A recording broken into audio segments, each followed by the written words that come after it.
Hii ndiyo aina ya elimu ambayo wasomi wengi ambao unawafahamu hawajaisoma.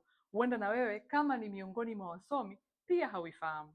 Elimu ya personal development, yaani elimu ya kujijua wewe binafsi.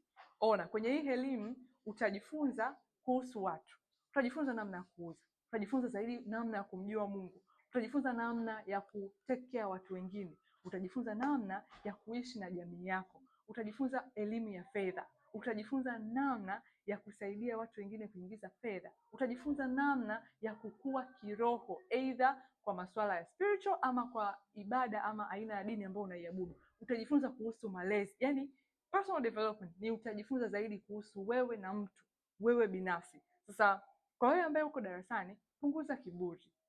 Elimu ya darasani ni elimu tu, bado hujamaliza. Ndio maana kuna ule msemo ambao unasema elimu haina mwisho.